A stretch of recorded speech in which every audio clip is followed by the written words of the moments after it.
好噃，第二節。Hello，歡迎大家嚟第二節100%。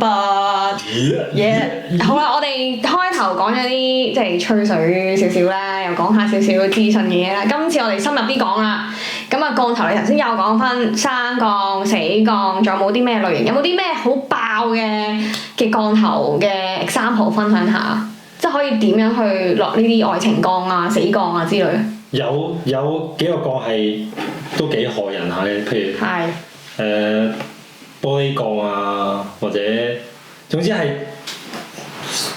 讓一啲玻璃去你個胃嗰度啊。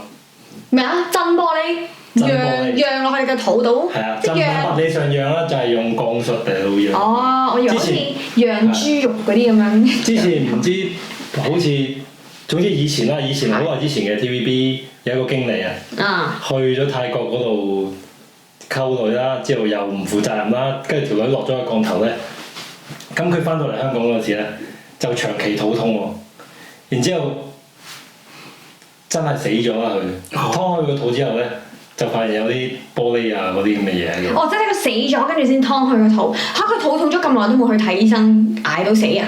有睇啊？可能唔係好耐嘅啫。可能就 check 唔到定係唔知咩咯。總之佢最尾係因為降頭而死咗。咁嚴重啊！愛情拍唔到拖就整死佢啊！咁大鑊。因為佢去做嗰啲咩啊？負心漢啊嘛。哇！係啊，喺嗰度又食又拎咁樣。哦，咁都唔抵爭嘅。唔好亂咁溝女溝仔啊！唔好有情債。係啊。我東南亞嘅個女仔。個女仔係啊。哦。咁仲有一隻降頭就係關於愛情㗎啦。有啲叫做鎖心降啊，有隻最爆嘅，我覺得係叫月經降。即係點樣啊？即係唔等佢冇嚟月經咁樣啊？即係用你啲月經去俾對方食啦，然之後再試。咩話？等先，你講先。即係攞個女仔嘅月經。係啦。跟住俾個男仔食。係啊。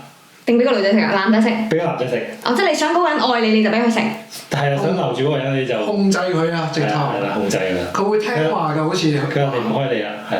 月經喎，你好難即係即係譬如我係嗰個女仔，我好想嗰個男仔愛我，就約攞自己嘅月經俾佢食。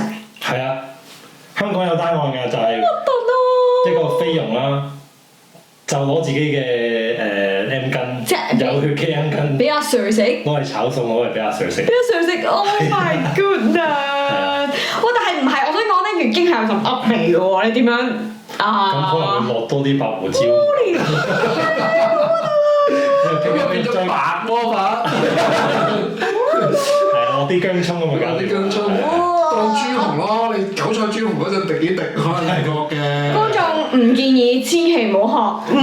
咁嗰個菲傭最尾俾人告嘅啦。唔係，都一定唔可以學嘅。唔係，但係點樣 find out 得到係月經降咧？你食咗落肚，其實你唔知係月經嚟嘅，即係玻璃就話。我落你降頭，梗係唔會俾你知我落你降頭啦，係咪先？係咯，咁佢後面點樣俾人告？俾人發現咗，俾人拉咗。即係嗰個主人發現咗之後就告佢咯。佢點樣發？我唔知佢點樣發現啦。不過最尾上庭就罰錢了事咯，因為嗰個法例就係罰佢唔衞生。我罰佢唔衞生咋？咁最尾應該都炒咗佢㗎啦。如果俾我係。咁實炒啦，俾我都唔炒。話你俾月經。你唔好話阿 Sir 咧，如果有個冧咧，個冧知道咗，我直頭真係調翻轉落翻去降頭添喎。啱先叫人唔好學，唔好跟即刻司法。對唔住啊，我唔係咁嘅，我以德報怨嘅。要出得變冧啊！你唔可以成為冧啊！你。所以我唔請工人打屋企啦。呢啲人。我唔會請工人打屋企，係跟住。即係請工人你就會落佢降頭。唔係，你唔好扭曲我講嘢，係如果佢心地唔好，我先至會可能，我先會可能。月經佢食㗎嘛？可能炒咗佢，唉，講咩啊你哋？黐線嘅，好無聊啊！有啲驚喎，我而家坐喺你隔離。係咪我驚得罪我啦？ OK 嘅，呢個咖啡係冇問題嘅。唔係我沖嘅，係我屋企人沖嘅，唔知佢有冇落啲咩咧？我冇嘅，佢冇月經應該冇落過嘅。佢落月經我會好驚咯。千祈唔好得罪 Shelly 喎。係冇錯。黐線咯，佢哋兩個無聊啊！唔係你上集又話做鬼，又話要死都唔肯守護嗰座橋。講咩？你話如果打生咗嗰個係你啊？你話你唔會守護座橋，你會 haunted 啊嘛？係啊！即係係你報復心就係一個好強嘅人咯。而家升為月經降就大啦。咁唔正常咩？你哋會守護條橋咩？我正常嘅。但係你第一樣嘢就係報復咯，即刻。咁報復可以做啲咩啊？喺嗰度日日咁悶，又唔使食嘢嘅。寬恕佢咯。係咯。你會咩？你會唔會啊？我唔知。屁啦！我會即刻話要做厲鬼去報復咯。你睇佢幾唔真啊個人，真係咧喺度有嘔包扮嘢啦！我唔信。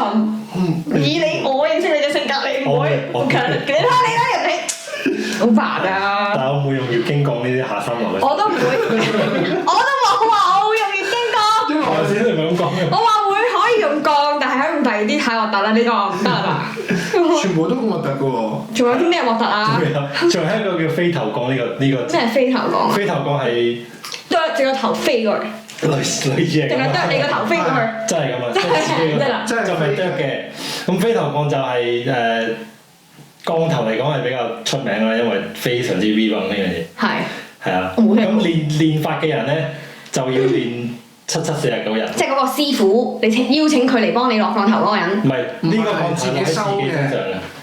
自己收嘅。係自己收嘅。即係我譬如我係一個麻瓜，我突然之間就 search 到呢個降頭，我就自己去修練啊。係可以修。就練7749日。麻瓜唔知得唔得咧？嚇！你係佢資料就冇講話佢係咪有一定功力先至練得啦。哦。係啊，咁呢個降頭就係要7749日，為之一個階段。係。呢個階段要練7次嘅。即係7749日乘7。係啦。哇！我計過差唔多都差唔多一年㗎啦要。咁少咗咩？咁就冇7749日。你乘7咪350咯，一年365日。係喎，好似啱。係啊，差唔多一年啊。就冇得放假喎，日日要練嘅喎。我知我數學問好。冇得放假啦！我平時冇睇㗎，冇梗係啦。係跟住7749日。咁點練咧？就係你首先要揾一個好僻靜嘅地方啦。唔好意思，我 miss 咗你頭先話唔可以放假嘅。唔可以放假。我放咗中間日，你要重新練過嘅。咁我唔知啊，要問翻啲師傅。我諗都係㗎啦。係。因為要堅持到嗰個階段㗎嘛。係。之後咧？咁要揾一個好僻靜嘅地方啦，了無人煙嘅地方啦，因為呢個降頭係會令到你自己個頭飛出嚟，而你嘅身體咧就喺原地㗎。係靈魂嗰種定係真係個頭曉飛出嚟㗎？物理的頭。物理嘅頭飛出嚟。唔係徐錦江個頭。係真係自己個頭，係自己個頭。係啊。跟住咧？跟住佢飛咗出嚟個頭啦，就係要出去要吸血㗎啦。咁相傳就係話，如果你練晒成個過程咧，你係可以刀槍不入、長生不老嘅。我個頭出咗嚟之後，我仲要去吸人哋啲血。吸動物或者吸人血，咁每個階段你都要係需要一啲胎盤啊或者嬰兒嚟到維持嗰個法術嘅。食落肚㗎個胎盤。係。唔係，等陣先，我有啲混亂啦。就係如果我個頭飛咗出嚟，我去吸完血，跟住個頭翻嚟嘅時候，我再去揾胎盤啦，定係我個頭飛出去嘅時候，我已經揾胎盤嚟食㗎啦？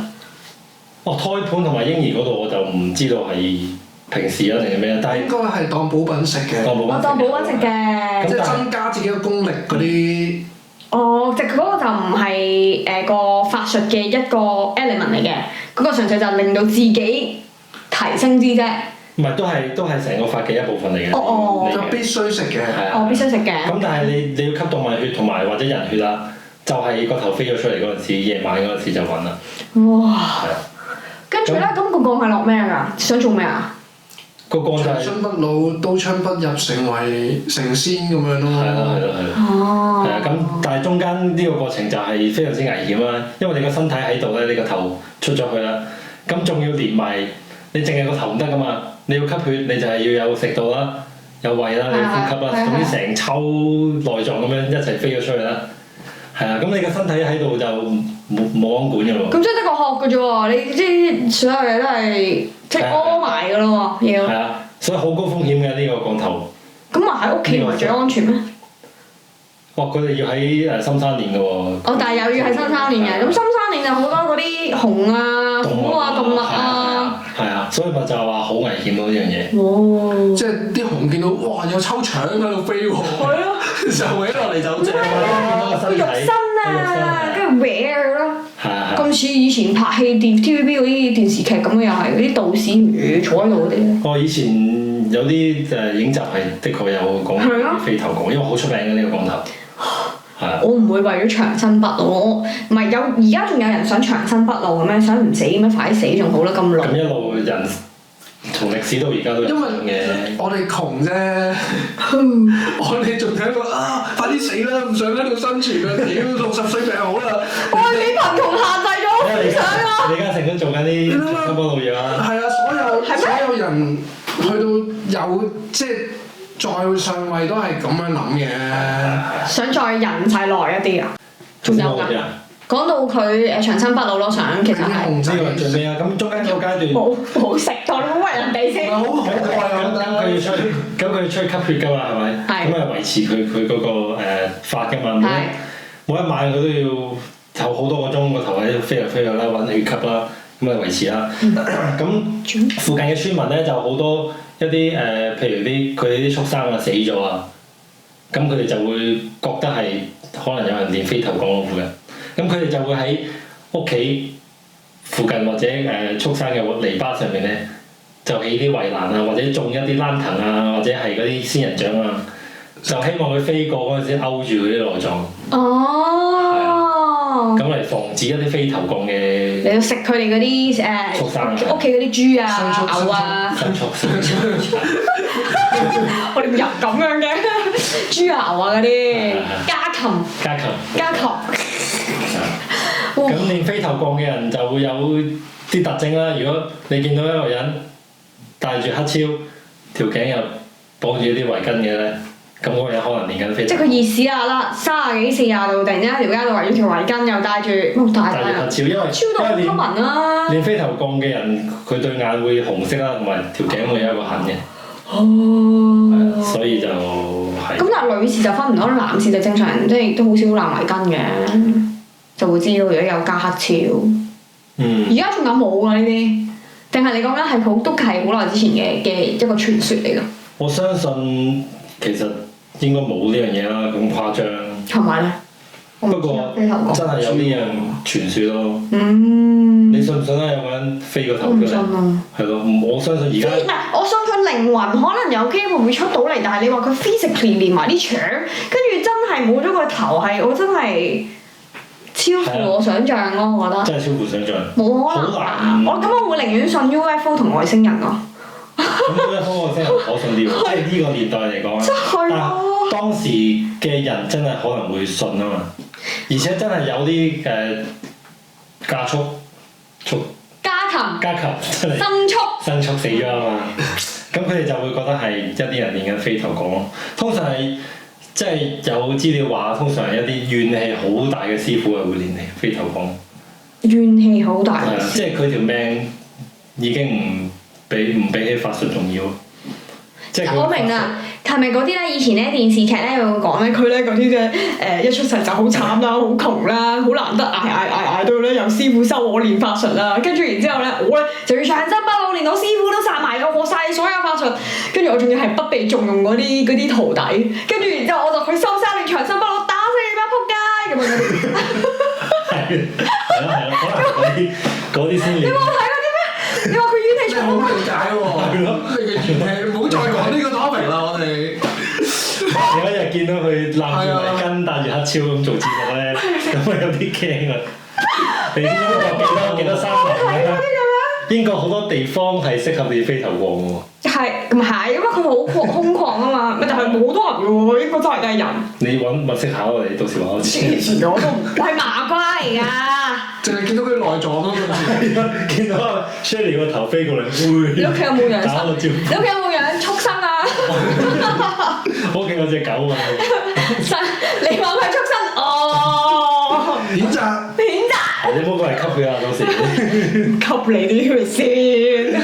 但係呢個好似係馬拉嗰邊嘅就係嘛？係。都係南洋嘅。有傳話馬拉啊、泰國啊、柬埔寨、印尼都係有呢啲故事咯。馬拉都係東南亞。馬拉都係勁嘅喎。馬來西亞。係啊，佢上年定早幾年係有一個唔知咩議員咧，咪中意咗個女巫嘅，跟住個女巫係咁施黑魔法殺咗好多人，最後俾人拉咗嘅。點解佢要殺人啊？黐線㗎嘛！嗰條友有冇聽過呢單嘢？我聽過就係話嗰個議員想升官發財揾嗰個。係啊，跟住係佢條女嚟㗎嘛，其實好似又係。我呢個資料就話佢條女咯，就係話係可能。佢係公眾人物嚟嘅。你指個女巫？係啊。個女巫好出名嘅。個女巫好出名嘅。即係本身未係佢女朋友嘅時候，都已經好出名。唔係佢女朋友嚟㗎。佢話冇溝嘅。冇溝，就係揾佢做法術想升官發財嘅。OK。係啊，而呢單嘢可以詳細講下咯，我覺得。係啊，咁嗰個事主即係嗰個女巫啦，就叫 Mona 啦。Mona 喺93年嗰陣時同佢老公咧就一齊懟冧咗個，同埋佢個徒弟啊，一齊懟冧咗個議員啦。咁嗰個 Mona 本身咁似我頭先講嗰個古仔嘅，係點啊？就殺死晒我啲師傅，然之後我就係一個不忠任嘅徒弟，跟住就我而家就要嚟發圍啦！我咪驚有一日真係會練飛行講咯。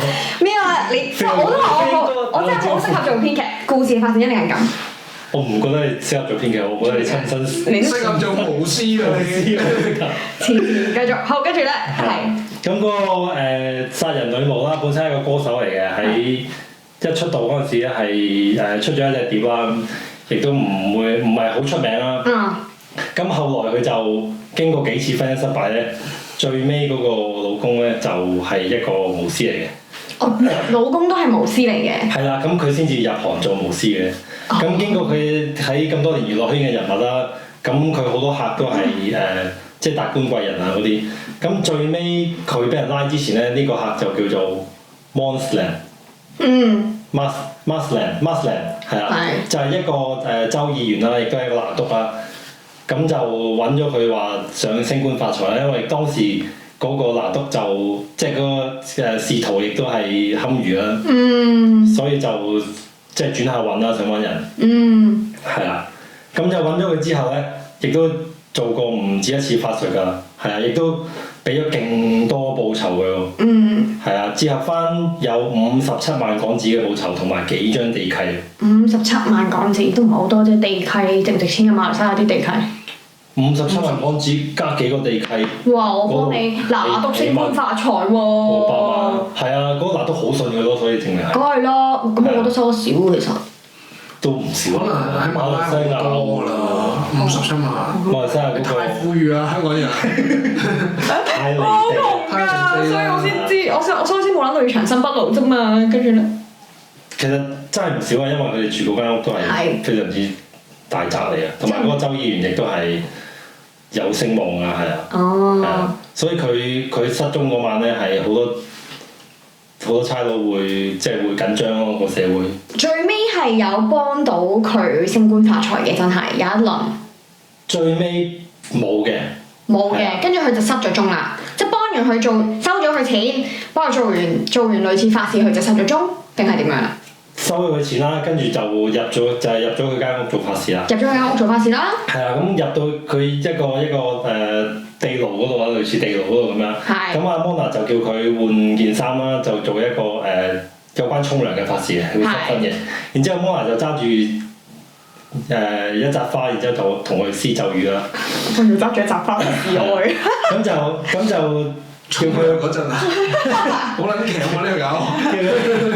叫佢幻想下咧，就有3件寶物係從天而降嘅。咁嗰3件寶物係嚟自之前馬來西亞嘅一個總統嘅飾物啦，係啦。咁佢喺幻想期間咧，佢個阿 Mona 個助手咧就走入去沖涼嗰個位啦，一個斧頭兜頭就劈死佢啦，係啊。嚇！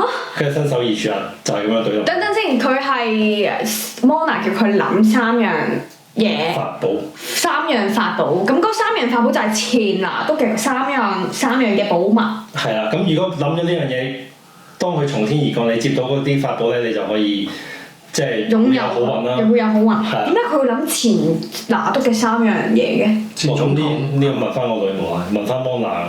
我想 Mona 建議佢去諗翻。叫佢諗係啊，我叫佢諗嘅，我就係話。即係儀式嘅一部分啦，呢樣。我以為係佢自己突然間想要前拿督嘅3樣，我心諗攞嚟做咩？唔係，咁因為 Mona 之前提過咧，話如果你得到呢3樣寶物咧，你就會升官發財啊。哦，明白。咁做咩咧？跟住佢個 assistant 做咩無端端走入去劈死佢咧？係啦，就係劈死佢啦。咁喺個庭上面咧，嗰個佢嘅徒弟啦，咁梗係互相指責㗎啦，就係話翻 Mona 喺早一個禮拜咧就叫佢咁樣做咯。我就係殺人之師嘅啫，唔關我事嘅呢單嘢，唔關我跟開。係啊。跟住咧？咁結果殺完佢之後啦，就會大卸八塊啦，直頭斬開咗18碌啊！哇！係啊，埋咗喺個6尺深嘅坑嗰度，而且內臟咧係唔見晒嘅。即係嗰個拿督。個拿督內臟係完全唔見晒。哦。係啊，咁有傳聞咧就係話佢哋食晒啲內臟咯。咁最尾佢哋兩個人都有事啊？定係即係佢兩個有冇俾人捉啊？定點樣？定都冇。拉咗嘅，拉咗。兩個都拉咗嘅。係啊係。哦。係啊，全部話佢食晒啲內臟，呢樣勁恐怖喎。點解要食內臟係有啲咩好處啊？咁愛普斯坦都食 pizza 啊！即係美國佬都有食。愛普斯坦都係癲㗎。咩嚟㗎？我覺得可以揾一集講一啲兒童販賣啊之類嗰啲咯，因為愛普斯坦呢個人我都想提下。如果你想知多啲愛普斯坦係咩人咧，你可以聽下我首歌，個名叫做《愛普斯坦》。愛普斯坦係關於呢個人嘅。係關於呢個人嘅罪行咯。佢嘅歌係咪 rap 㗎？係 rap 嘅，冇錯，你可以 follow 翻我嘅 IG。你 IG 係咩啊？係喺我下面資料欄嗰度睇過，係啦。咁愛普斯坦嗰首歌咧，就喺我嘅 IG 入邊嘅 link 嗰度，出咗啦，出咗㗎啦。係有冇聽啊你？未啊！你冇叫我聽啊嘛！你而家叫我而家聽。好啊！唔好講愛普斯坦住啦。係啊，講翻。咁佢食內臟係咩原因咧？就係話佢想練更加高級嘅黑魔法咯。咁但係一定要食指定嘅人，定係有冇話其實任何人嘅內臟啊？因為佢拿督勁啲，所以我就食佢。我覺得我嘅猜想就係，始終呢啲都係同信念有關啊嘛。即係如果嗰條友係好信我，或者佢好誠心喺度諗緊嗰啲聖物嘅時候，嗰下得佢先有效。個 connection 最勁。可能即係我咁樣諗咯，即係多數呢啲嘢都係咁樣。哦，亦都係有可能啊，係，亦都有可能。同埋佢想修煉嗰種黑魔法，即係傳聞啦，當然唔會喺法庭嗰度講啦。佢想修煉嗰種黑魔法咧，係要好似殺9個人，係啊，咁佢先至可以。但係其實佢仲再唔再生嗰個 Mona？佢唔再生啊，死刑。咁 OK 啦，唔係啊，咁咧佢都幾笨嘅喎，佢都冇驚佢聽到咯。我知你傻，唔怕你練翻飛頭降去咬佢咯。你諗下拿督其實係一個咁知名嘅人士，咁你搞佢其實即係冇喎，你幾難練得到？會唔會死啦？其實佢會唔會其中一項咧？你唔知道，佢係要死咗先嘅，即係佢就係要殺9個人嚟。唔係啊，我意思係 Mona 佢食夠9個人㗎啦，拿督係最後一個，其實佢預咗佢自己係要死嘅，即係佢呢個法術係需要佢死，然後佢先至重生咁樣嘅。呢個就可以著墨講下，佢之前喺佢自稱自稱自己死過一次嘅。編劇嘅頭腦真係好犀利啊！佢自稱係死過一次。我冇睇過㗎啦，真係。咁佢之後喺個娛樂圈度出咗名，係一個女巫嘅歌手啦。咁有記者訪問佢咧，佢話自己喺澳洲嗰陣時俾啲壞人分過屍抌咗個海嘅。但係佢就好地地咁坐喺度，就係話因為佢重生咗嘅巫術可以令到佢唔死咯。佢仲 show 自己條頸俾個記者睇話。佢練成咗嗰個咩頭降啊！係啊 ！Oh my god！係啊，所以咁我好驚啊而家。所以佢係深信自己唔會。剪咗頭先嗰句。咁而佢喺出庭期間啦，就變咗成個馬來西亞嘅風頭躉啦。佢好 enjoy 喎。咁梗係啦。keep 住有笑容啊，花枝招展啊，化晒妝啊。咁梗係，咁仲解釋到我頭先嗰個 assumption 啊，我覺得佢肯定係冇死呢個人。冇死。佢冇死咯，即係佢重生咗咯，再。係喺佢嘅角度係咯。唔係啊，即係佢呢壇嘢，佢俾人哋處決咗㗎嘛？你話？係啊。佢處決咗之後，佢會再重生咯。佢就係咁講，佢臨死之前就係講一句：我話我係唔會死嘅。你有冇諗過我可能就係 Mona？好渣啊！今次重生得。你講咩啊？聽到㗎？你真係啊！哇！我扮嘅啫。入錯隊喎。如果唔係你點解釋？有乜理由冇睇過你啲資料？我全部都知道。原來就係你。原來你就係 Mona。係啊。但係你唔知西藏喺邊。Mona 點解要知西藏喺邊啊？咁啱喎，有道理喎，可能真係 Mona。咪就係咯，啱喎，有道理喎。好驚啊！即刻口實到而家。好驚，好驚啊！好，跟住咧完咗啦，呢壇嘢就係咁樣啦。係咯，就係咁。喺個角度，所以佢笑笑口，臨終嘅時候都係即係冇所謂。佢成個過程咧就好似當自己出 show 咁啊，可能人生高峰。如果我係佢，我當自己出 show，我預咗自己重生，我啲毛水都咁勁啦，我要練咗嗰個死人唔記得咗咩頭降。飛頭。我練咗飛頭降兩殺我咯，即係如果唔係，有乜理由佢嗱都咁大個公眾人物，我都夠膽殺咗佢啊！你太理性啦，你都係諗得。哦，係咩？咁啊，係啦。咁都好理性㗎啦。唔係因為佢已經係法術最撚勁嗰個嚟㗎啦嘛，咁你乜都唔驚嘅佢都，即係佢都理得你拿督定係街邊條狗啫。同埋拿督係佢嘅其中一部分嚟㗎嘛，殺咁多個人先至去完成到佢嗰種高級武術㗎。佢係冇諗嘅。即係佢冇諗佢係咪公眾人物，是但一個都冇所謂。係啊。OK。反正我拉咗你殺埋我都係重生，即係佢都唔撚 care。即係反而拿督呢一個 point 唔係重點。同埋佢喺懟咗拿督之後咧，佢係咁使錢㗎。有人喺呢個吉隆坡嗰度見到佢又買 Benz，又做呢個拉皮手術啊，即係係咁使錢咯。佢唔係處決咗㗎啦咩？唔係，我意思係殺咗拿督之後，未被捉佢咁佢又係咁使錢，所以可能一箭雙雕咯。話又有錢使，係啦，又有得做法術。係啊。同埋我都相信佢係錢未必係第一咯。佢係咁啱咩？有錢咪使咯，同埋佢呢一生佢都呢個人佢都要就嚟死啦佢自己，咁所以咪擺晒啲錢去。佢就係覺得自己唔會死。我諗佢唔會覺得自己俾人拉添嘅。哦，係啊。係咯。哦。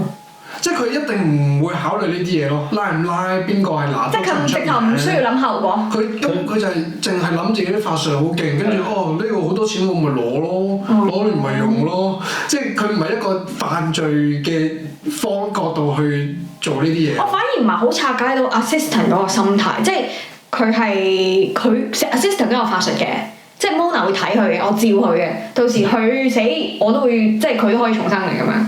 我諗佢哋有雕過咯，我唔知佢哋之間用咩法術去維係啦。但係我相信阿 Mona 嗰個心態係世人皆醉我獨醒啊。呢個就應該係㗎啦。係啊。佢覺得你哋啲麻瓜唔識嘢嘅，我都唔會死嘅，我做咩都得啦。咁殺拿督其中一個又有錢使又有得做法術咁，好過晒一個窮人咯。同埋嗰啲客本身都係有錢非富則貴㗎啦，係啊，佢冇理由接窮客㗎。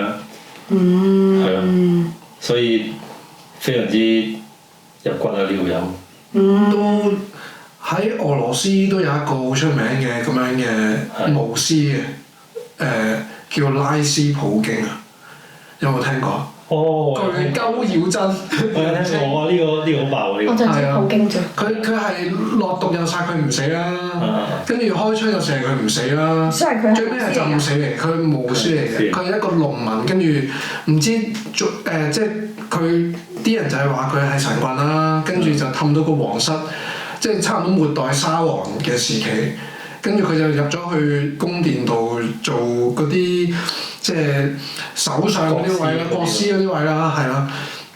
跟住佢其他嗰啲俄國嗰啲官咧就好憎佢嘅，試過落毒殺佢嘅，又殺唔死。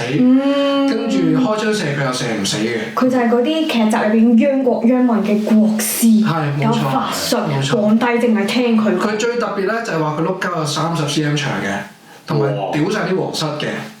即係好多女喎喺皇室入面。30 cm 係咁長。咁長嚇，咁長。我有睇過佢嘅故事，其中一個發跡嘅地方就係佢幫國王個仔醫好個病咯。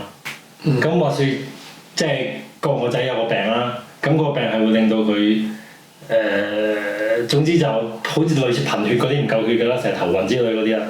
咁當時嘅醫生啦，即係當時嘅醫生就俾啲藥佢食啦。咁食極都係越嚟越差咁樣。跟住個國師咧出現咧，就令到嗰個細路好咗。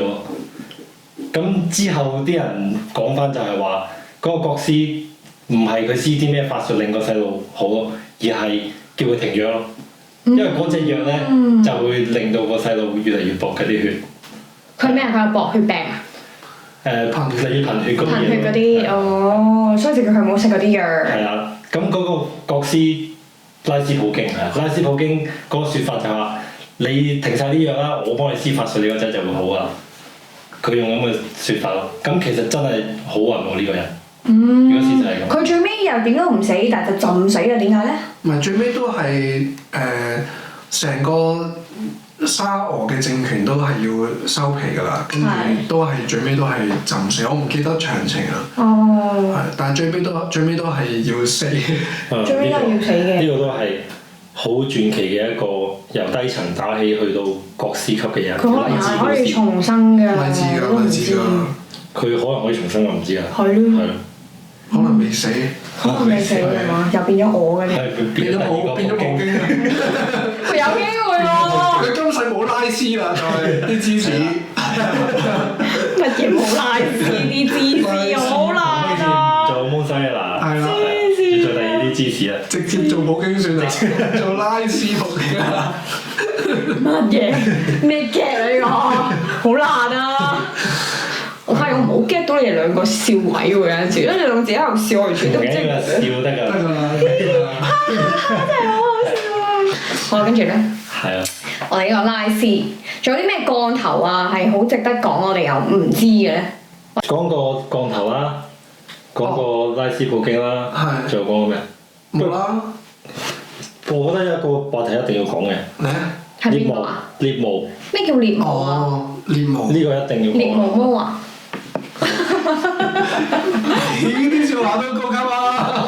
大家都係想法仲啫。獵巫啊！你講獵巫。獵巫我聽過啊，獵巫即係獵人哋啲毛，點翻轉講咩？腳毛定咩啊？你識啦。跟住唔係啊，記得我哋要揾一日去，喂，跟住唔係你買啲咩話俾我知，我幫你買埋，跟住然之後咪一人一次咁樣咯。哦。我冇咩買應該。咪睇下咯。喂，講翻獵巫先。我就即刻去 shopping 啦。不過佢都可以講下嘅，即係買水晶啊，買呢啲嘢咧，啲人唔係話啊，又要襯呢個咩水晶咩能量，三角形又唔同，圓形又唔同，屌啱 feel 咪買咯。唔係啊，但係咪要長期打你要淨化嗰啲物㗎？都要嘅，即係你要養好佢嘅。哦。係啊，其實你屋企所有物件你都需要咁樣做嘅，我自己覺得啦。即係需要抹乾淨咁樣。即係你買隻碗翻嚟，你都要愛惜佢㗎嘛，即係。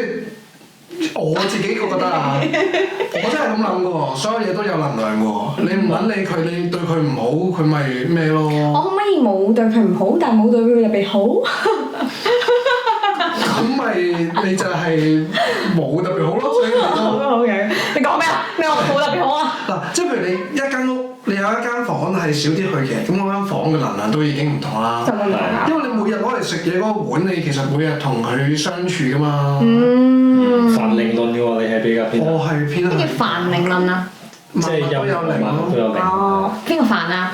泛係物件都有靈嘅。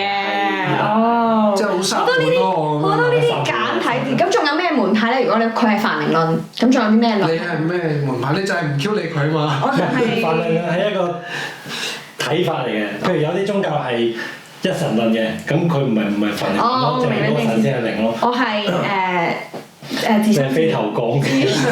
自生自滅論，即係我唔特別打你哋。你係神不在場嘅證明。係就係啦，咁樣俾你估到。係。睇下陳雷先。係陳雷就嚟開演唱會啦！係，我哋呢條片出應該就有啦。係啊。喂，講翻呢個獵巫。中世紀獵巫啊，係啊。咁中世紀獵巫其實係長達咗呢個1450年至到1750年啊。5、6、7、300年。300年。哇！長達300年歷史嘅，所以我覺得一定要講下呢單嘢，因為太過對於歷史有一個啟示嘅作用啦。直頭係重要到非常啦。點解咁重要我都唔知嘅。即係黑暗，即係中世紀啦。中世紀就係你知唔知點樣分嗰3個時段咯？即係近代我哋就會講工業革命啦，跟住之前咧就有一個叫做啟蒙運動、文藝復興啦，再之前咧就係中世紀啦。梗係唔知啦。所以咧，中世紀之前咧，就係相對我哋叫政教合一或者宗教喺政治上嘅權力係好大。咁係大約係咩年份咧？就係1750年之前。嗱，係啦， 1450至1750之間。係啦，其實呢個時間都已經醖釀緊所謂嘅。呢個時間係有咗天主基督教未？有咗，呢個都好重要。就係之後啦。OK。係啊。明。其實獵巫就係屈鳩隔離屋嗰個撚樣係女巫，就燒死佢咯。係啊，我知道啦，就係唔係啊？你講咗想講嘅嘢。知道啦。編劇上身人。編劇嚟啊！上身係我又係有睇過嗰啲劇啊書啊嗰啲咧，以前細個咧中學咪好興睇嗰啲古仔書去逼你有 reading time 嘅，我唔知你哋有冇㗎？唔使逼㗎喎。唔係一個年代㗎，我哋係咪？係唔緊要。咁咧，我哋就有 reading time 啦，跟住睇嗰啲書啦，或者佢會播電影俾我哋睇嘅，又係講好似係中世嘅嗰啲唔夠，佢就會捉啲巫師，因為佢哋咧話佢哋腳頭唔好定點樣，跟住就要咧捉佢哋，全部要火燒佢哋，跟住咧，但係佢哋咧就會圍埋喺一齊施個法術，等我哋咧死咗之後咧，仲可以一齊，其實唔會死嘅，肉身冇咗，但係之後都會即係再翻嘅咁樣，即係靈魂仲喺度嘅。火燒嘅就係蘇格蘭同埋歐洲大陸都火燒嘅，英格蘭就吊死佢嘅，多數中意。哦。同埋嚴刑逼供上咧 ，Scotland 都係佢有發明咗一個鉗，係指甲鉗，但係唔係剪指甲嘅，係夾鳩你隻手指公嘅。哦，即係好似中國嗰啲。係啦，一路扭。中指。逼係啦。嘅嗰啲咩？係啦。夾中指。總之佢嗰個就好似一個夾，跟住夾你隻手指公咁樣咯。我記得我睇邊套戲啦，我唔知你有冇睇《Vampire Diary》。我冇喎。冇啊，女仔中意睇嘅。吸血鬼嘅。講吸血鬼嘅，但係佢吸血鬼入邊咧，佢係有埋女巫啲角色嘅。呢啲女巫好勁，跟住佢仲有一個角色係女巫同vampire 嚟嘅，即係 mix 咗變咗 hybrid 嘅。哦。跟住佢入邊就有提到。係啦，佢就有提到會燒巫師咯。係啊。有一個年代係燒巫師咯。係啊。但係其實未必係巫師嚟㗎，即係你隔離屋嗰條友咧，即係我睇佢唔順眼，我就可以屈佢巫師㗎啦。哦。然後佢話咧，嗰個審判咧，就係佢係可以有律師嘅，有陪審團嘅。咁女巫即係俾人話係女巫指控嗰個人，但係咧佢點樣判咧？就係譬如10年前，我話你係女巫啦，10年前你個仆街住我隔離屋，秒鳩我。跟住咧，我就可以上庭作證話，哦，佢嗰陣時咧秒完我咧，跟住我就嗰日就肚痛啦，不過我冇事，我懷疑佢係女巫，就係咁咯，啲證供就係咁嘅啫。佢而家淨係鬧你，就係唔夠膽鬧。即係梗係啦，你真女巫啊嘛！真女巫轉身。若獲黃飛力3個指住你咯，你個仆街咁樣。因為我而家係要示範屈佢係嘛，你真係啊嘛。咁你呢個咧？你如果以前有獵巫咧？係啊，你好憎我咩？你兩個做咩啊？好得罪你哋啊！驚啊嘛，飛頭過大佬。你唔會行開。如果我係女巫，你哋行唔到去嗰步。我係。跟住咧，你本身呢單嘢係點樣㗎？你有升過邊啊？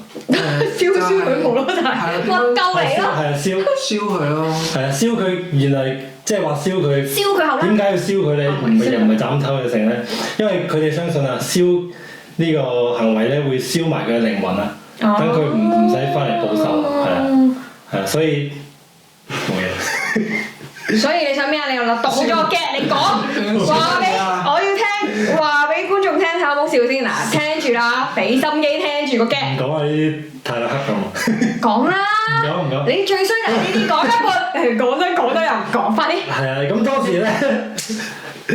當時咧有個人咧叫做雅各布嘅人咧，同埋另一個叫做海恩里希嘅人咧，兩個神學嘅人啦，出咗本書叫《女巫之取》啊，就係教你點樣可以分辨女巫啊。取 hammer 錘仔係。係啊。佢唔係錘仔個錘啊，大錘個錘咯，勁大碌錘嗰啲。有同嗰隻錘嗰個字。唔係嗰個字嚟㗎，第二個字嚟㗎。金字邊做個穗字。穗字。嗰個代表大錘。即係揼死你嗰啲啊。係，跟住咧。係啊，即係。女巫之取嗰本書。啲啊，係啊。係啦。咁點樣分辨咧？就係話一啲助產士啊，一啲用草藥者啊，或者占星術嘅人咧，就係女巫嘅特徵。占星術都係巫師。係啊。咁你塔羅牌嗰啲咪都係巫師？係啊，全部都係啊。塔羅牌都係巫師嚟嘅咩？係啊。係啊。喺現代嘅頭先即係。咁我好多 friend 都係巫師。節目一開頭所講嘅魔法學校啦，係講緊學呢啲嘢。哦，原來呢啲就已經係㗎啦。呢啲屬於巫術嘅。我唔知道原來塔羅牌都係喎。煉金術啊，即係當年嘅。煉金術咩嚟㗎？即係 chemical 咯，早期嘅科學，而家拆咗出嚟做金屬嘅 chemical 嘅嘢。係咯，嗰啲唔係科學嘢嚟嘅，咩係巫術嚟㗎？當時嘅科學嚟㗎。你而家覺得佢唔科學，即係200年後啲人睇我哋都係覺得我哋唔科學一樣啫嘛。即係傻仔嚟嘅，瞓8個鐘咁樣咯。同埋佢哋都有涉及到草藥同埋醫學㗎嘛。咁而家就喺科學嗰度拆咗出嚟就做醫療啦。係啊，因為當時咧就係可以有宗教做晒嘅，當時就係。所以女巫嗰個影響力好大嘅當時，甚至做埋社工添啊！即係你有咩唔開心揾佢傾偈，佢有心理治療啊可以。但係嗱咁樣講，即係女巫就係民間處理啲嘢嘅人咯。係。但係正統就係要去返教會做咯。即係因為以前啲人你唔識，未必識字啦。咁教會啲人識字啦，睇聖經啊嘛，要讀經啊嘛。係。所以教會就係掌控晒所有科學啊、讀書啊、醫療啊嗰扎嘢，其實全部都喺佢度嘅。咁點解佢捉鳩啲女巫咧？就係其實鞏固自己嘅權力咯，即係話語權咯，都係有少少爭鬥喺入邊啦。呢啲同埋政治向嘅都。點解兼容唔到？就係話當時嗰個教會係就係政權啊嘛，咁係一神論噶嘛，咁巫師坊間嘅巫術同埋啲女巫咧就係泛靈論噶嘛，即係佢哋啊。係啊。即係萬物皆有靈啊！佢哋相信，所以根本係兼容唔到。咁就 contradict 咗啦，所以就又有呢啲摩擦喺度。同而家嘅英國一樣。係點啊？係點？就係你唔可以擺2班 belief 唔同嘅人，然後扮冇事咯。咁全世界都係咁嘅，我覺得都唔係全世界。咁全世界都係咁嘅咯。係而家先有啲戇鳩多元嘅所謂社區嘅啫。即係簡單講就係你唔撚食豬。然後你要我唔俾食豬，咁呢個已經係 conflict 啦。係 conflict 啊，係啊。已經唔可以兼容啦。即係你日本已經發生咗㗎啦嘛。係咯，即係啲穆斯林嘅新移民話啊，你哋小學個飯盒可唔可以唔要豬啊？咁樣。咁梗係日本政府梗係唔鳩理佢啦，日本咁撚人。因為好多養豬嘅人會受影響啦。係啊。剝削咗佢哋嗰啲收入啦。所以都係叫群體，即係信念嘅唔啱咯。或者我意思就係話全世界都有唔同信念嘅人，即係每個國家都有㗎啦，係你點剔嘅啫啲人。係啊，咁而家所謂嘅世界大同就會比當時好啲咯，當時就直頭。咁其實你咁講，女巫如果係有包括埋醫療啊嗰啲人啊，或者係煉金術啊呢啲啦，咁只不過我哋而家現代社會文明咗，社會進步咗，慢慢女巫呢一班人入邊拆咗治療同埋煉金術呢啲出嚟，變咗，所以我哋而家正式嘅一個職業咁樣叫做醫生之類啦。咁如果可能我哋再過多100年、200年，我哋睇唔到啦。咁但係可能其實女巫已經唔係一樣咁神秘或者點樣嘅。而家都係啊！而家嘅女巫都唔神秘，你喺 YouTube 揾到啲女巫訪問㗎。係啊，我揾到好多女巫訪問㗎。即係占星啊，或者水晶能啊。但我覺得佢哋都仲係包裝到好神秘㗎，即係都仲係一啲係凡人不可涉及嘅嘢。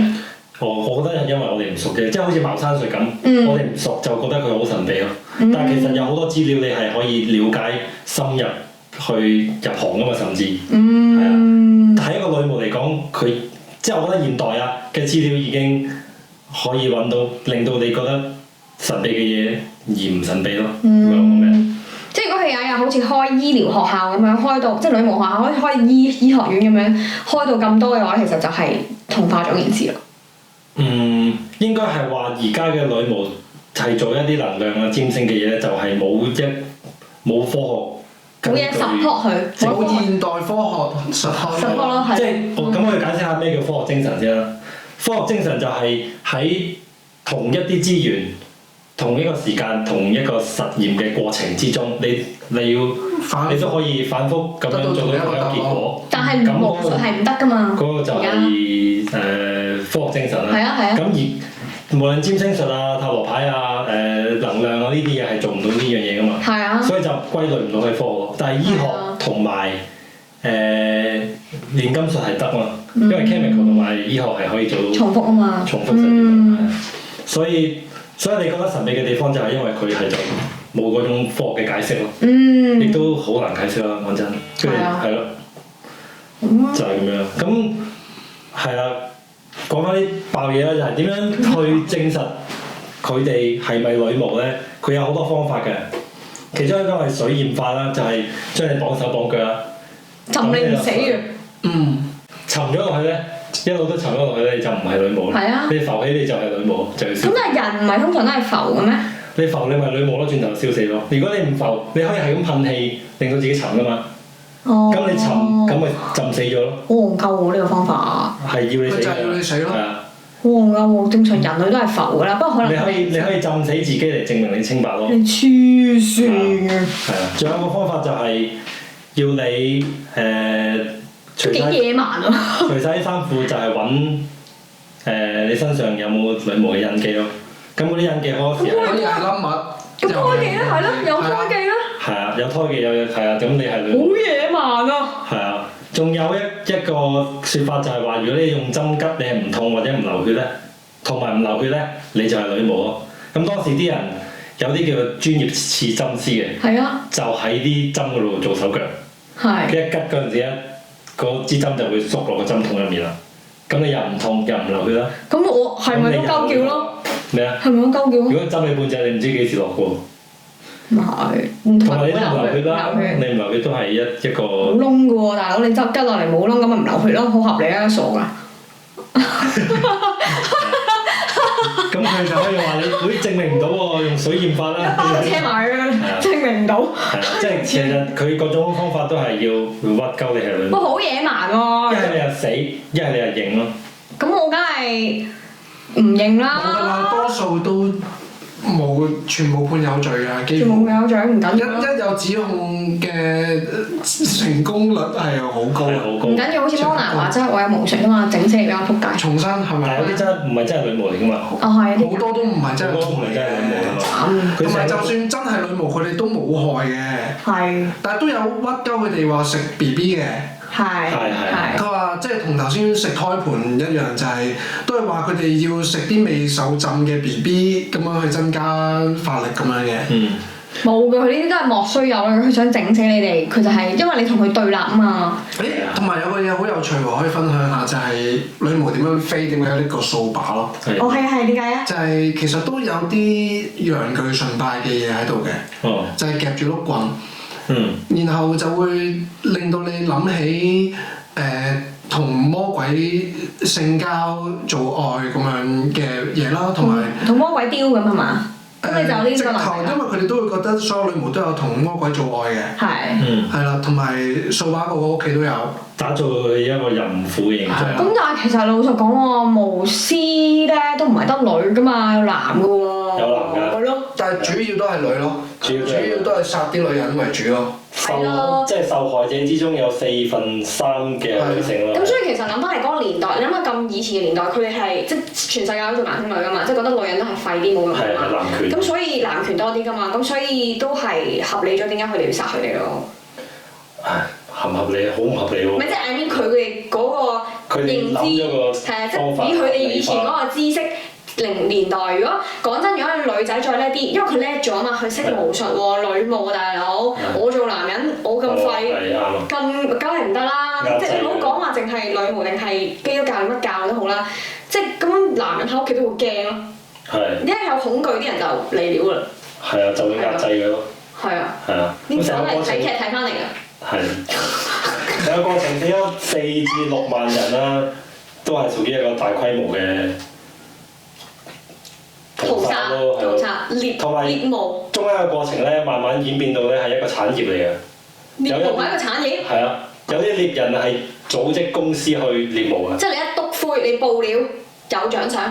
唔係。哦。直頭咧係。自從嗰本《女巫之娶》出咗之後啦，有啲獵巫嘅人咧就組織嘅團隊，係啊，就勾分定同政府攞分定。你分我哋，我就幫你哋去獵殺呢班人，等你哋好過啲。去買啲馬，去買啲工具啊，去獵巫，跟住交數咯。